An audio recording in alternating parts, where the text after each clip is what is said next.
Oi, gente. Vamos aqui então dar continuidade, né, ao nosso conteúdo. Como previsto lá no nosso cronograma de disciplina, hoje a gente vai encerrar o conteúdo de licitações sustentáveis. Nós já iniciamos esse conteúdo antes da AV1, né? Tanto que ele foi cobrado ali inicialmente, e a gente está num momento assim um tanto quanto de limbo, né? Porque a gente está com uma lei nova de licitações, né?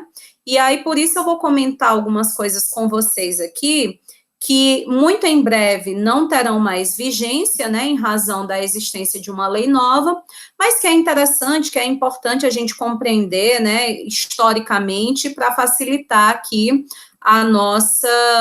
o nosso aprendizado com relação às licitações sustentáveis. Então, eu vou só abrir aqui os nossos slides. Estou com uma dificuldade, mas espera aí, vai dar certo, só um minutinho.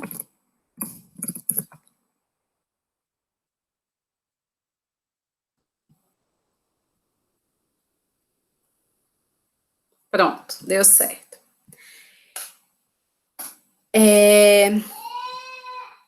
E aí, gente, a gente vai ter que considerar o seguinte: vamos rever um pouco do que a gente aprendeu, né, na aula anterior sobre licitação sustentável.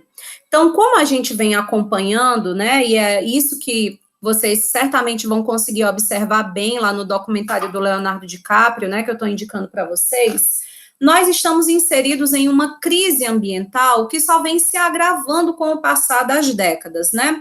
Nós costumamos considerar que essa crise, né, ela passa a ser reconhecida pela comunidade científica como um problema a partir dos anos 60 do século XX, e que desde então ela só vem se agravando, né? Ela vem trazendo aí novos problemas. Por exemplo, essa questão das guerras, né, que acabam gerando uma população de imigrantes que não conseguem encontrar um espaço em que possam viver de forma digna. Essa questão da extinção de espécies, da flora, da fauna, essa questão da crise da democracia, né, que vem sendo altamente discutida, né, pela comunidade intelectual, não só na América Latina, mas na Europa, nos Estados Unidos, a crise de legitimidade, né, dos políticos, não é um problema só do Brasil, mas é do mundo inteiro, a dificuldade de garantia de uma economia que seja capaz de gerar uma distribuição equânime dos recursos. Então, tudo isso vai exigindo, né, da sociedade, da humanidade, respostas, né? O que é que a gente vai fazer para tentar resolver tudo isso? E aí, como nós sabemos, o preceito, o paradigma, o conceito de sustentabilidade, ele é criado em 87 como sendo uma alternativa, né? Não é que é a sustentabilidade que vai resolver esses problemas. Você pode até, de repente, se aprofundar e a partir dos seus estudos, faz mestrado, doutorado na área, etc., e você está convicto de que o investimento em sustentabilidade, ele deve ser feito porque a partir dele a gente vai conseguir superar a crise ambiental. Tranquilo, mas não significa que é apenas a sustentabilidade uma alternativa possível. Nessa disciplina especificamente, a gente estuda essa alternativa, porque o direito brasileiro ele se aproximou demais do paradigma da sustentabilidade, na medida em que a própria Constituição Federal de 88 abraçou a ideia do desenvolvimento nacional sustentável como um preceito fundamental. Mas é sempre bom ter em mente, né, que ok, é uma solução possível, viável, mas não é a única, né? Ou seja, estou tentando estimulá-los à pesquisa, ao estudo e ao aprofundamento para que vocês descubram outras alternativas que também já estão sendo debatidas pela academia, né, há algum tempo. Teóricos marxistas, por exemplo, têm pavor a essa ideia de sustentabilidade, propõem uma outra forma de solução dessa crise, e se a gente fosse percorrer, então, as diversas alternativas que nós teríamos para superá-la, nós encontraríamos ali várias respostas. Mas o fato é que, nessa disciplina, a gente estuda o paradigma da sustentabilidade, por uma razão de que, no direito brasileiro, esse paradigma é constitucionalmente assegurado. É aquilo que eu disse para vocês quando a gente fala sobre a relação entre direito e sustentabilidade. A sustentabilidade, no caso do Brasil, ela não é uma opção ética, ela não é um estilo de vida, ela é uma obrigação, né? Ao longo dos anos, especialmente a partir dos anos de 1988, nós vamos construindo um arcabouço normativo, um conjunto de legislações que vai abraçar cada vez mais o paradigma da sustentabilidade, né? Ela está prevista na nossa Lei de Educação Ambiental, ela está prevista na Política Nacional de Resíduos Sólidos, ela está prevista no Código Florestal, ela está prevista na Lei de Licitações. Então, não nos resta, enquanto juristas, uma escolha, né? A escolha já foi feita pela ciência jurídica, né? A escolha já foi feita pelos legisladores do direito. Nos cabe agora compreender esse paradigma para bem aplicá-lo, para bem interpretá-lo, né? Então, nesse sentido, gente, por que é que as licitações, ou seja, esse procedimento administrativo, né, que é garantido no nosso país para que a gente possa ter a impessoalidade, né, para que a gente possa ter a legalidade, a eficiência, né, no processo de contratação e de compras de produtos pelo poder público, né, de contratação de serviços, por que ela tem que se voltar para a sustentabilidade? E aí essas respostas a gente já deu nas semanas anteriores de aula, né, quando a gente disse que o efeito espelho, né, se o próprio poder público se preocupa em consumir produtos sustentáveis, em contratar serviços sustentáveis, ele acaba se tornando um espelho para a sociedade, né, então cada cidadão vai se sentir estimulado para isso.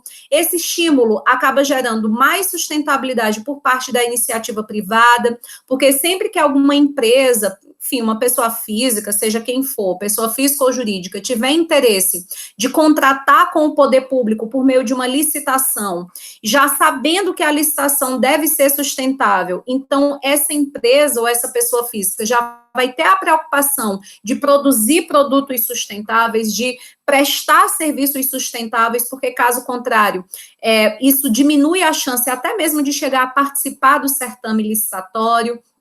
E a gente vê que tudo isso está ligado à ideia de crise ambiental. Então, se nós estamos em um país que, assim como os demais países do mundo, estão atravessando uma crise ambiental, que é complexa, que é multifacetada, né, que envolve todas as dimensões do meio ambiente, é preciso que nós tomemos iniciativas para tentar resolver essa crise. No campo jurídico, uma das alternativas pensadas foi a de que quando, no caso do Brasil, quando o poder público ele for contratar serviços ou for comprar produtos, ele vai eleger aqueles que sejam sustentáveis. Isso não era uma obrigação para nós, até porque a nossa lei de licitação, que ainda está em vigor, né, mas que, enfim, será substituída, né, por essa de 2021, a Lei 14.133, é uma lei da década de 90, então o paradigma da sustentabilidade naquele momento ainda estava ali engatinhando, a gente lembra que ele é de 87, a lei de licitação 93, então não foi muito pouco tempo para que essa lei já previsse isso. Então, o que aconteceu? Na Lei 8666, no ano de 2010, a gente teve uma alteração no artigo 3º dessa lei, que foi uma alteração significativa. Até então, a gente não tinha essa obrigação, por força de lei, de que a licitação fosse sustentável. Mas essa alteração que foi feita na lei em 2010 exigia justamente que o processo de licitação no Brasil garantisse, promovesse o desenvolvimento nacional sustentável. Qual foi o grande problema, gente? Como nós já estamos estudando aqui na disciplina há algum tempo, o conceito de sustentabilidade é absolutamente multifacetado, dinâmico, né, multidimensional, complexo. Então, é muito difícil, a partir de um único aporte teórico, dizer o que é sustentabilidade. Nas palavras da Sueli Chacon vai ser uma coisa, nas palavras do Leonardo Boff, uma outra compreensão, do Juarez Freitas, uma outra compreensão, do Reinaldo Dias, uma outra compreensão. Então, é algo muito subjetivo. A gente sabe qual é o cerne do conceito, é a qualidade de vida para as atuais e futuras gerações. Mas como se vai fazer isso, quais são os caminhos, instrumentos, princípios, isso varia demais.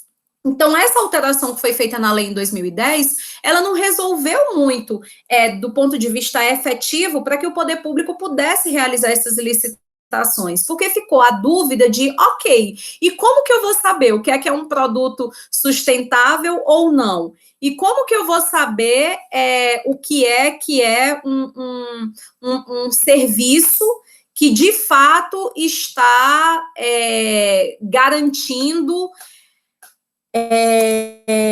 o desenvolvimento nacional sustentável? E aí, gente, nós conseguimos resolver esse problema no ano de 2012, quando a gente passou, então, a ter um decreto para dizer quais são os critérios que devem ser considerados para que a gente possa, então, realizar uma licitação sustentável.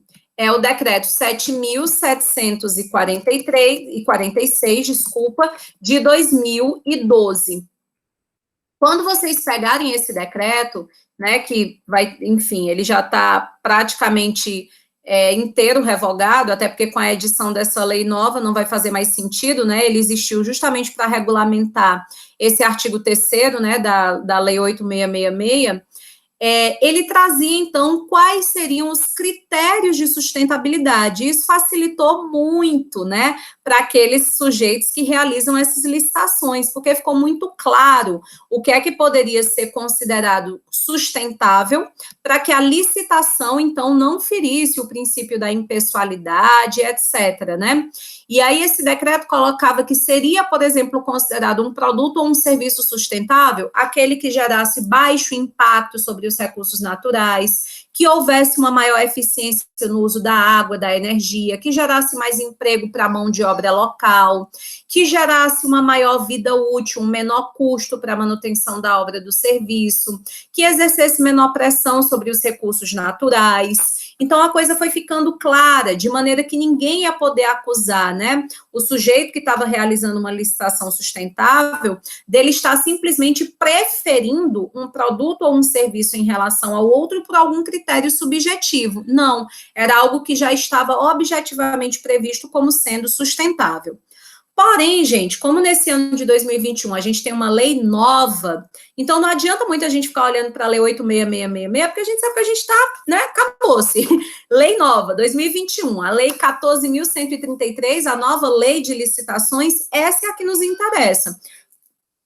Por mais que a gente vá ter aí um período de vacácio legis, é com essa que vocês vão trabalhar quando vocês saírem, então, da faculdade. Então, é por isso que a gente compreende esse histórico e agora a gente vai estudar dentro dessa nova lei de licitações como que esse paradigma da sustentabilidade ele foi abraçado. E aí uma primeira coisa que a gente observa, né, quando a gente estuda essa legislação, é que a lei nova, a atual lei de licitação, ela continua trazendo o princípio do desenvolvimento nacional sustentável como um princípio basilar, obrigatório, que deve orientar, então, os procedimentos licitatórios. E isso foi super importante, porque, ao contrário da Lei 8.666, né, a lei anterior, a primeira lei de licitação do Brasil, que não trouxe a sustentabilidade, o desenvolvimento sustentável como princípio, isso só foi alterado em 2010, né, por força aí de uma alteração legislativa. A lei nova, ela já nasce trazendo isso no seu bojo, ressaltando, portanto, essa relação do direito administrativo com a sustentabilidade, ressaltando tudo aquilo que a gente conversou, o compromisso com o efeito espelho, né, de que o poder público, de que os governos deem o exemplo, adquirindo sempre que possível produtos e serviços sustentáveis, para estimular as empresas, para estimular os cidadãos a seguir pelo mesmo caminho, de, na escolha de um produto, na escolha de um serviço, priorizar aquilo que pode contribuir para o desenvolvimento nacional sustentável. Nós sabemos que isso está perfeitamente coadunado com a Constituição Federal de 88, seja no artigo 225, seja no artigo 170, né, que trata da nossa ordem econômica, que traz aí o preceito do desenvolvimento, né, nacional, que deva ser sustentável. E aí, gente, nessa lei nova, nessa lei de 2021, ela foi muito mais clara, muito mais explícita, né, nessa questão da sustentabilidade do que a lei anterior, porque, obviamente, é uma lei de 2021. Ao longo, né, desde 1987, quando a gente tem o relatório Brundtland pela primeira vez afirmando o paradigma da sustentabilidade até agora, muito já se foi construído, né? A relação do direito com o paradigma da sustentabilidade no Brasil, ela foi se tornando cada vez mais próxima, de forma que ela não está mais somente no direito ambiental, ela está no direito tributário, ela está no direito administrativo, como a gente está vendo agora, ela está no direito civil, ela está no direito do consumidor. Então, a gente só foi se tornando tornando cada vez mais próximo do paradigma. Por isso que a lei atual, ela já exige que desde o momento da preparação da licitação, ou seja, desde o momento em que está sendo realizado ali o estudo técnico, né, que demonstra a necessidade da obtenção do produto ou da contratação do serviço, já é para ser realizada ali uma avaliação da viabilidade técnica e econômica desse produto, desse serviço, para que ele cause o menor impacto ambiental possível. E se causa algum impacto ambiental, quais são as medidas, né, mitigadoras que vão diminuir os efeitos negativos dessa poluição, dessa degradação. Então, a própria lei já traz isso. A partir do momento em que se vai pensar a licitação, nós vamos precisar contratar um serviço de engenharia, nós vamos precisar contratar um serviço de coleta de resíduos sólidos, nós vamos precisar adquirir tal produto. Primeira coisa que a gente vai pensar é uma viabilidade técnica para escolher o produto que menor dano ambiental cause, o serviço que menor impacto ambiental cause, ou o serviço que ofereça as melhores condições de reparação dos danos ambientais que possam ser causados, ou o serviço que garante a logística reversa, que garante a reciclagem, que garante a reutilização. Então, desde o momento da preparação, na nova lei de licitação, a gente já vê que desde o momento em que a licitação está sendo preparada, ela já tem compromisso com o paradigma da sustentabilidade. O artigo 25, né, dessa nova lei, no parágrafo 5º, vai trazer a previsão expressa de que a administração pública, quando ela publicar o edital de licitação, né, a gente já viu que o edital tem força de lei, se a licitação ela se propõe a ser sustentável, o critério de sustentabilidade tem que estar previsto no edital, nós já falamos sobre isso. Se não estava previsto no edital e, por acaso, se vai preterir um produto por ele não ser sustentável, essa licitação ela é nula, isso é passível de anulação, é preciso haver a vinculação ao instrumento convocatório, isso já foi falado, mas eu faço questão de ressaltar. E aí a gente diz no artigo 25, parágrafo 5º, que o edital da licitação é uma inovação, isso não existia na Lei 8666, ele já vai ser responsável pela obtenção das licenças ambientais necessárias para a execução da obra ou do serviço. Quem não pagou direito ambiental ainda, vai pagar, vocês vão aprender que o licenciamento ambiental, ele é um procedimento administrativo obrigatório que tem que ser realizado sempre que algum empreendimento ele for potencialmente poluidor ou for poluidor. Então, ele só estará autorizado a funcionar quando o órgão ambiental lhe conceder uma licença. E aí, esse artigo, ele é incrível, ele é maravilhoso, porque agora, né, por força do próprio edital, né, que convoca, que chama aí os interessados a participar da licitação, já se deixa bem claro que esses contratados, eles serão os responsáveis, né, por conseguir essas licenças ambientais junto aos órgãos ambientais responsáveis pela emissão dessas licenças. Isso é super importante, né, para a garantia de que, de fato, vai ser considerado o princípio da prevenção, de que, de fato, o produto, o serviço que está sendo ofertado, ele vai acontecer de acordo com as regras, com os requisitos previstos nas licenças ambientais, que não vai ser uma empresa que funciona sem o devido licenciamento ambiental ter ocorrido. Então, é uma ótima sacada aqui do legislador. Houve também, de forma expressa nessa lei, isso não estava claro na 8666, isso foi colocado de forma indireta nesse decreto de 2012, né, que regulamentou essa alteração de 2010 da lei, mas nessa lei nova a gente já tem isso de forma expressa, que nas licitações a gente vai poder abrir mão do menor preço para a gente abraçar o melhor preço sustentável. É aquilo que a gente já comentou, não necessariamente o mais barato é a proposta mais vantajosa para a administração pública. Ah, Priscila, isso é um absurdo, e o princípio da economicidade, onde é que fica o dinheiro público? Beleza, mas economizar não necessariamente é pagar menos, e a gente sabe disso pela nossa própria prática, né? Às vezes a gente compra um produto baratinho, mas é um barato que sai caro, porque daqui a pouco vai ser preciso trocar, não serve mais, não atendeu às expectativas. Então, quando a gente reconhece isso dentro da lei de licitação, a gente está dizendo que a gente pode até adquirir o produto mais caro, desde que ele seja sustentável, ou seja, ele é mais eficiente, ele dura mais, ele exige menos recurso de água, de energia, ele tem uma potência, né, de eficiência maior do que o convencional, e isso é super importante, né, para que a gente possa promover, então, o desenvolvimento sustentável, porque, de fato, para que uma empresa se adeque, né, aos preceitos da sustentabilidade, é possível, né, é bem provável, inclusive, que ela tenha uma despesa maior e, por isso, o seu produto acabe se transformando mais caro, né? Quem não conhece aquela loja, né, não sei se assim se pronuncia, Shein, né, que é uma loja de produtos chineses, as condições, né, de denúncias ao Ministério do Trabalho, né, a gente sabe que tem costureiras em São Paulo e tal, que produzem algumas peças, são de mal a pior, né, a legislação trabalhista, ela não é respeitada, não há garantia de trabalho digno, então não à toa o produto fica tão baratinho, né, se você não paga ao trabalhador, se você não garante equipamento, se você não, claro que vai sair, o produto acaba saindo mais barato, mas ele não é sustentável, porque a gente não está garantindo essa qualidade de vida. Então, foi outra proposta massa, né, bem acertada dessa nova lei, que a gente possa substituir o menor preço pelo melhor preço sustentável, né? Uma outra questão, e aí depois vocês leem essa citação que eu deixei aqui, né, do Marçal Filho, que é bem bacana, que ele vai refletir sobre essa questão, né, do menor preço e do melhor preço sustentável.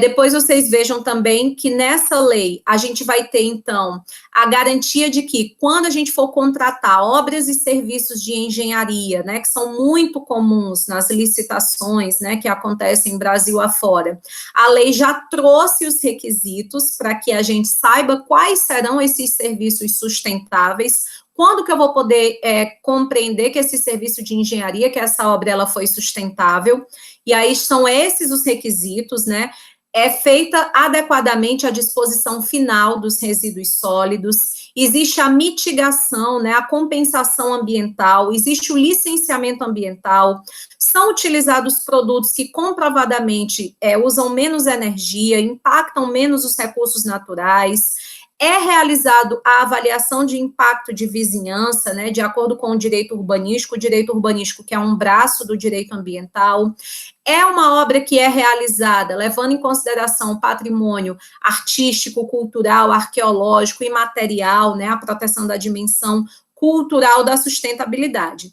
Então, esse rol de requisitos facilita muito, né, que a licitação seja sustentável, ao contrário do problema que a gente tinha com a Lei 8666, que era de não terem sido definidos os critérios, né, para que a gente pudesse saber o que é sustentável ou não. Na nova lei, isso já está de forma bem clara e expressa.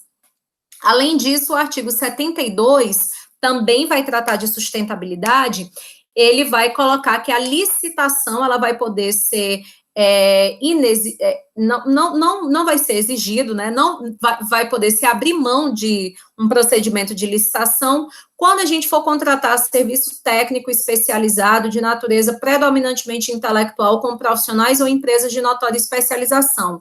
Advogados ambientalistas, por exemplo, entram aí, estudiosos, né, que realizam estudos técnicos de avaliação de impacto ambiental, tudo para tentar favorecer, facilitar, né, esse processo de proteção do meio ambiente, nas suas várias dimensões.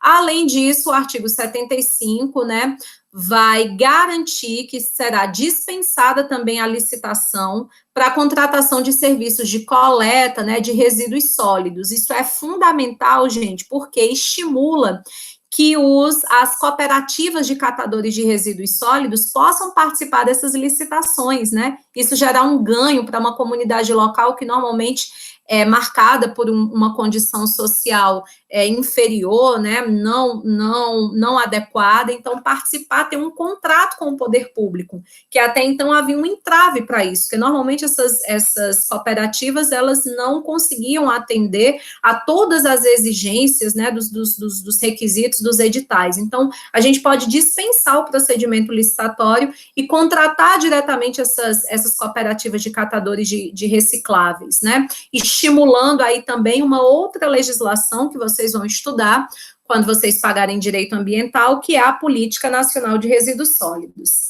Então, fiquemos otimistas, temos razões, né, para ficarmos otimistas com relação à nova lei de licitação, porque ela consolidou aspectos positivos que já estavam em vigor no país desde 2010, especialmente, né, quando a Lei 8666 foi alterada e passou a abraçar o paradigma do desenvolvimento nacional sustentável. Ela abraça também muitos dos requisitos que foram previstos no decreto 7.746 de 2012, que trazia ali os requisitos, né, os instrumentos, os órgãos responsáveis para a realização dessas licitações, e ela traz também, ao mesmo tempo que consolidou a experiência positiva, o que vinha dando certo para a promoção da sustentabilidade, ela ainda amplia, né, e cria, então, novas possibilidades para que o paradigma ele seja abraçado.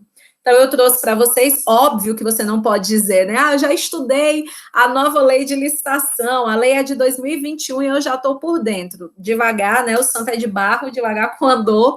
A gente não estudou a nova lei de licitação, mas a gente estudou, sim, a nova lei de licitação no que diz respeito ao paradigma da sustentabilidade. Os artigos dessa nova lei de 2021, no que diz respeito ao desenvolvimento sustentável, são esses que eu apresentei para vocês. E aí, nesse aspecto, sim, nós estudamos, e eu estou deixando material de apoio para que você aprofunde essa aula com leitura de qualidade, e sugiro também que você faça uma leitura desses artigos que a gente mencionou. Os slides estão disponíveis para vocês no Unileão Digital, tá bom? E aí, antes de me despedir, vou deixar o convite para vocês, para que a gente realize o plantão Tira Dúvidas do mês de maio, né? No mês de abril ninguém participou, a gente teve só acho que foram 2 colegas, não lembro se foi mais do que isso, que entraram, né, para tirar dúvida, para conversar um pouquinho. Não tem problema, né, porque não tem frequência, mas para quem quiser conversar comigo, tirar alguma dúvida, de repente entender melhor a dinâmica da parcial, etc., eu vou estar disponível para vocês ao vivo no dia 17, segunda-feira, de 11 a meio-dia para as turmas da manhã e das 18 às 19 para as turmas da noite, tá bom? Então, se vocês puderem, se interessarem, quiserem, eu vou estar ao vivo e a gente conversa mais sobre o nosso conteúdo. Semana que vem a gente começa conteúdo novo, que é a resolução 201 do CNJ, e vamos aí, graças a Deus, cumprindo o nosso cronograma bem certinho, para que vocês tenham o melhor aprendizado possível, tá bom? Abraços e até dia 17, se Deus quiser.